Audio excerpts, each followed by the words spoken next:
நண்பர்கள் அனைவருக்கும் வணக்கம். இந்த வீடியோ வந்து பார்த்தீங்கன்னா நம்ம டெய்லியும் விரும்பி சாப்பிடக்கூடிய அந்த பரோட்டாவை பற்றின ஒரு வீடியோ தான் நம்ம கிரியேட் பண்ணியிருக்கோம். ஆக்சுவலாக இந்த பரோட்டா எப்படி உருவாச்சு, எங்கெங்கெல்லாம் போச்சு, அதுக்கப்புறம் எப்படி இந்தியாவுக்குள்ள வந்துச்சு, இதன் மூலயமா என்னென்ன விஷயங்கள்லாம் நடக்குது, இதை உடம்புக்கு நல்லதா கெட்டதா அப்படின்ற மாதிரி மொத்த டீட்டெயில பார்க்க போகிறோம். கண்டிப்பாக உங்களுக்கு பரோட்டா பிரியராக இருந்தீங்க அப்படின்னா இந்த வீடியோ நீங்கள் பார்க்காதீங்க. ஏன்னா ஃபுல்லாக பார்த்துட்டீங்க அப்படின்னா இனிமேல் பரோட்டா சாப்பிட மாட்டீங்க. ஏன்னா இதில் அவ்வளோ விஷயங்கள் இருக்குது, அவ்வளோ அரசியல் இருக்குது. ஸோ கண்டிப்பாக இந்த வீடியோ உங்களுக்கு பார்க்கணும்னு தோணுச்சுன்னா பரோட்டா பிரியராக இல்லாமல் இருந்தீங்கன்னா கண்டிப்பா அந்த வீடியோ நீங்க பாருங்க. ஆக்சுவலா அந்த பரோட்டா எங்க உருவாகுது அப்படின்னு பாத்தீங்கன்னா எல்லா பேர் ஒரு இடமா சொல்லுவாங்க. ஆக்சுவலா உண்மையிலேயே எவிடன்ஸோட எங்க உருவாச்சு அப்படின்னு பாத்தீங்கன்னா பாகிஸ்தான்ல இருக்கிற பெஷாவர் அப்படின்ற ஒரு இடத்துல தான் இந்த பரோட்டா அப்படின்ற விஷயம் உருவாகுது.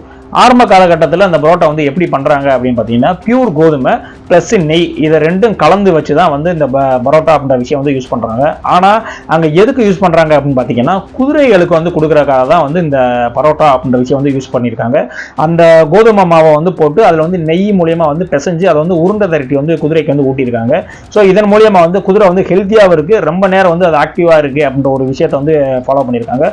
ஸோ அதன் மூலியமாக பாகிஸ்தானில் அந்த பர்டிகுலர் இடத்துல தான் முத இந்த பரோட்டா அப்படின்ற விஷயம் அறிமுகமாகுது. ஸோ இதுக்கப்புறம் அந்த பரோட்டா எங்கே வருது அப்படின்னு பார்த்தீங்கன்னா அங்கேருந்து சிலோனுக்கு போகுது, அதாவது இலங்கைக்கு போகுது. ஸோ இலங்கையில் ஜெஃப்ரா அப்படின்ற ஒரு இடத்துல இருந்து இந்த பரோட்டா திரும்ப உருமாறுது. இங்கேருந்து அந்த பரோட்டா இருக்குல்ல அது பாகிஸ்தான்லேருந்து இலங்கைக்கு போய் உருமாறுது. ஸோ அங்கே எந்த மாதிரி சொல்கிறாங்க அப்படின்னு பார்த்தீங்கன்னா அங்கே கொத்து ரொட்டி அப்படின்ற மாதிரி ஒரு நேமில் ஸ்ரீலங்காவில் வருது. ஸோ அந்த பரோட்டா எப்படி இருக்கும்னு பார்த்தீங்கன்னா ஒரு மாதிரி முக்கோணமாக ஆரம்ப காலகட்டத்தில் அதை யூஸ் பண்ணிட்டு இருந்திருக்காங்க. அது ரொம்ப சுவையாக இருந்துச்சு அப்படின்னு சொல்லிட்டு அநேக மக்களுக்கு அதை கொடுத்துருக்காங்க. அதிகமாக பார்த்தீங்கன்னா இந்த கட்டட வேலை செய்கிறாங்கல்ல, கட்டட வேலை செய்கிற தொழிலாளர்களுக்கு தான் அதிகமாக இந்த பரோட்டா அந்த இலங்கையில் பரிமாறப்பட்டு வந்திருக்கு. அப்புறம் பார்த்தீங்கன்னா இலங்கையில இருந்து கேரளாக்கு வேலைக்கு போன அந்த பசங்க இருக்காங்களா, ஸோ அவங்க மூலியமா கேரளாலேயும் இந்த பரோட்டா பரவுது. ஸோ அங்க எப்படி பரவுது அப்படின்னு பார்த்தீங்கன்னா அங்க மலபார் ரொட்டி அப்படின்ற ஒரு பேர்ல அப்படியே மாற்றம் எடுக்குது. ஸோ ஒவ்வொரு இடத்துக்கும் போகும்போது அந்த பரோட்டாவினுடைய பேர் மாறிக்கிட்டே வருது. ஸோ இவங்க எப்படி போட்டிருக்காங்க பார்த்தீங்கன்னா கேரளால இந்த பன் ரொட்டி இருக்குல்ல, ஸோ அந்த பன் ரொட்டி சைஸுக்கு கிட்டத்தட்ட ஒரு பூரிக்கு ஒரு மாவு பண்ணுவீங்க, அதே ஒரு 4 பூரிக்குன்னா எவ்வளவு மாவு வைப்பீங்க. ஸோ அந்த மாதிரி வச்சு தான் முதல்ல அந்த கேரளாவில் பரோட்டா போட ஆரம்பிச்சிருக்காங்க. ஸோ அதுவுமே மக்கள்கிட்ட அதிக வரவேற்பு வந்ததுனால அதுலேயே நிறைய பரோட்டா ஃபாலோ பண்ண ஆரம்பிச்சிட்டாங்க. இப்போ போய் நீங்கள் கேரளாவில் பார்த்தீங்கன்னா நூல் பரோட்டா, பன் பரோட்டா, சிக்கன் பரோட்டா, அது நிறைய வெரைட்டிஸ் இருக்கும். கிட்டத்தட்ட 27-28 வெரைட்டிஸ் வரைக்கும் கேரளாவில் பரோட்டாஸ் இருக்கு. ஸோ அதுக்கான ஆர்ஜின் பாயிண்ட் எங்க அப்படின்னு பார்த்தீங்கன்னா நம்ம இலங்கை தான். இலங்கையிலிருந்து வந்தவங்க மூலியமாக தான் கேரளாவில் இந்த பரோட்டா பரவுச்சு. அதுக்கப்புறம் பார்த்தீங்கன்னா இலங்கையில இருந்து தூத்துக்குடி ஹார்பருக்கு வேலை செஞ்ச வந்தவங்க மூலியமா இங்க தூத்துக்குடியில முதல் முறையா தமிழகத்துல இந்த பரோட்டா பரவுது. ஆனா இங்க எப்படி இருக்குது பாத்தீங்கன்னா காயின் பரோட்டா அப்படின்னு சொல்லுவாங்க. அதாவது இங்க பானிபூரி சைஸ் இருக்குல்ல, சோ அந்த சைஸ்ல குட்டி குட்டியா அதை தேய்ச்சு அதை அந்த பேன்ல போட்டு எடுத்து அந்த மாதிரி தான் பரோட்டா யூஸ் பண்ணி இருந்திருக்காங்க. ஆக்சுவலா ஒரு காயின் பரோட்டா அப்படின்னு பார்த்தீங்கன்னா ஒரு 25 பரோட்டா சாப்பிட்டீங்கன்னா ஒரு 2 பரோட்டாக்கு சமமா இருக்கும். ஸோ அந்த அளவுக்கு தான் ஸ்மால் சைஸாக தான் இருந்திருக்கு. முத தூத்துக்குடியில் அந்த பரோட்டா அப்படின்ற விஷயம் உள்ள வரும்போது ஸோ அங்கே அந்த ஹார்பரில் வேலை செய்யக்கூடிய ஆளுகளுக்கு தான் அதிகமாக இந்த பரோட்டா கொடுத்துருக்காங்க. அவங்களும் எது கொடுத்துருக்காங்கன்னா இப்போ எப்படி அவங்க கட்டிட வேலை செய்கிறவங்களுக்கு ரொம்ப நேரம் உடம்புல சக்தி இருக்கணும் அப்படின்னு சொல்லி கொடுத்தாங்களே, அதே மாதிரி இந்த ஹார்பரில் வேலை செய்யக்கூடிய ஆளுகளுக்கும் அவங்களுடைய உணவுக்கு ஆகக்கூடிய செலவு கம்மி பண்ணணும் அப்படின்ற ஒரு விஷயத்துக்காக இந்த பரோட்டா கொடுத்துருக்காங்க. அதாவது இப்போ காலையில டிஃபன் கொடுத்துட்டாங்க அப்படின்னா அவங்களுக்கு மதிய வரைக்குமே பசிக்காது. அதுக்கப்புறம் நைட் சாப்பாடு தான் போடுவாங்களாம். ஸோ இடையில ஒருவேளை சாப்பாடு கட் பண்றாங்க, அதன் மூலியமா அவங்களுக்கு லாபம் கிடைச்சிருக்கு. ஸோ இதற்கு தான் அந்த பரோட்டா முத யூஸ் பண்ணிட்டு இருந்தாங்க. அதுக்கப்புறம் பார்த்தீங்கன்னா 2ஆம் உலகப் போர் முடிஞ்சிருச்சு. ஸோ அந்த காலகட்டத்தில் பார்த்தீங்கன்னா கோதுமையினுடைய தட்டுப்பாடு ரொம்பவுமே அதிகமாயிடுச்சு. ஏன்னா கோதுமையினுடைய விளைவு எங்க அதிகமாக விளையுன்னு பார்த்தீங்கன்னா அந்த பஞ்சாப் அது மாதிரி அந்த நார்த் சைடு தான் விளையும். ஸோ அங்கேயே ரொம்ப அந்த கோதுமையோட தட்டுப்பாடு இதாயிடுச்சு. ஸோ அதனால எதுவுமே ஏற்றுமதி இங்கேயும் வரல. ஸோ அதுக்கப்புறம் என்ன பண்றாங்க அப்படின்னு பார்த்தீங்கன்னா அந்த கோதுமையில பண்ணக்கூடிய அந்த விஷயத்தை அப்படியே மைதாக்கு கன்வெர்ட் பண்றாங்க. ஸோ அதுக்கப்புறம் மைதா பிளஸ் எண்ணெய், வெறும் நம்ம எண்ணெய் அப்படின்ற இந்த காம்பினேஷன்ல தான் பரோட்டா செய்யப்பட்டு இருக்கு. ஆனா ஆரம்ப காலகட்டத்தில் பார்த்தீங்கன்னா கோதுமை நெய்யில பண்ணதுதான். அந்த கோதுமையோட தட்டுப்பாடு காரணமாக தான் இப்போ மைதா மாவு பிளஸ் எண்ணெய் அப்படின்ற இந்த காம்பினேஷன்ல பண்ணிட்டு இருக்காங்க. ஆக்சுவலா இந்த மைதா அப்படின்றது ஹெல்தி ஹெல்த்தி அப்படின்னு வந்து நினைச்சிட்டு இருக்காங்க. ஆக்சுவலா வந்து கோதுமை அப்படின்னா அந்த கோதுமையில வந்து ஃபைபர், அதாவது நார்ச்சத்து வந்து அதிகமா இருக்கும். ஆனா அந்த மைதால எந்த வித ஒரு நார்ச்சத்துமே இருக்காது. இந்த கோதுமையில இருந்து நார்ச்சத்தை ஃபுல்லா எடுத்துட்டீங்க அப்படின்னா வெறும் அந்த மைதா தான் கிடக்கும்.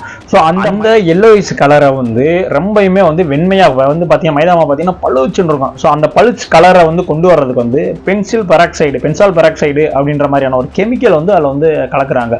ஸோ என்னப்பா கெமிக்கல் கலக்கிறனால என்ன, எல்லாமே நான் சாப்பிட்றதெல்லாம் கெமிக்கல் தானே அப்படின்ற மாதிரி தோணலாம். ஆனால் ஆக்சுவலாக இந்த கெமிக்கலில் வந்து எங்கே யூஸ் பண்ணுறாங்க அப்படின்னா, நீங்கள் வந்து மேக்கப் டூல்ஸ் எல்லாம் இருக்குல்ல, அந்த க்ரீம்ஸு இதெல்லாம், ஸோ அதில் வந்து யூஸ் பண்ணுறாங்க. அது மட்டும் இல்லை, ஹேர் டை இருக்குல்ல, ஸோ அதுலேயும் வந்து இந்த பென்சால் பெராக்சைடு வந்து யூஸ் பண்ணிட்டு இருக்காங்க. ஸோ இதில் யூஸ் பண்ணக்கூடிய கெமிக்கலை தான் வந்து இப்போ வந்து மைதா மாவில் வந்து கலக்கிறாங்க. ஸோ அதை வந்து நம்ம சாப்பிட்டா என்ன ஆகும் அப்படின்ற விஷயத்த வந்து அது மட்டும் கிடையாது. நீங்கள் வந்து பார்த்தீங்கன்னா கோதுமையில் செய்யக்கூடிய பரோட்டாவை விட மைதாவில் செய்யக்கூடிய பரோட்டா வந்து கொஞ்சம் சாஃப்டாக தான் இருக்கும். நல்லா அடிச்சிட்டாங்க அப்படின்னா ரொம்ப சாஃப்டாக வந்துருக்கு. அது எதுக்கு வந்து அவ்வளவு வந்து சாஃப்டா இருக்கு அப்படின்னு பாத்தீங்கன்னா, ஆக்ஷன் அப்படின்னு சொல்லக்கூடிய ஒரு வேதிப்பொருள் வந்து அதுல வந்து கலக்குறாங்க. அதனாலதான் வந்து அவ்வளவு சாஃப்டா இருக்கு. இந்த அலெக்சான் அந்த வேதிப்பொருள் மூலியமா வந்து உங்களுடைய கல்லீரல் கணையம் வந்து ஈஸியா வந்து பாதிக்கப்பட்டுரும். ஸோ இந்த மாதிரி விஷயங்களும் வந்து இந்த மைதால இருக்கு. ஆனா இதெல்லாம் நம்ம வந்து எதுவுமே வந்து பொருட்படுத்தாம நம்ம வாட்டுக்கு வந்து புரோட்டாவா அடிச்சு வந்து தள்ளிக்கிட்டு இருக்கோம்.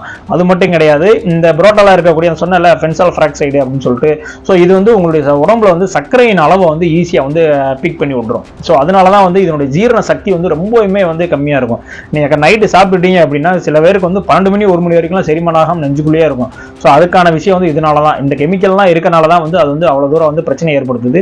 உடம்புல வந்து சீக்கிரம் வந்து குளுக்கோஸை பூஸ்ட் பண்றதுனால உங்களுக்கு வந்து சக்கரை நோய் வந்து வர்றதுக்கான அதிகப்படியான காரணம் என்னன்னு பாத்தீங்கன்னா இந்த புரோட்டா தான். அது மட்டும் கிடையாது, இந்த அந்த ஒரு சர்வே வந்து எடுத்திருக்காங்க. அதுல வந்து மொத்தமா வந்து அந்த மூல நோய் அப்படின்னு சொல்லுவாங்க. ஸோ அந்த மூல வியாதிக்காரங்களாம் எடுத்து அவங்களுடைய அதிகப்படியான ஃபுட்டு என்னென்ன வந்து ஹேபிட்லாம் இருக்கு, வந்து எதெல்லாம் சாப்பிட்டு இருக்காங்க அப்படின்ற மாதிரியான ஒரு லிஸ்ட் எடுக்கிறாங்க. அதுல வந்து பாத்தீங்கன்னா அந்த மூலம் இருக்கிற 90% பசங்க என்ன பண்றாங்க அப்படின்னு பாத்தீங்கன்னா இந்த புரோட்டா சாப்பிட்ற பழக்கம் வந்து அதிகமா இருந்திருக்கு.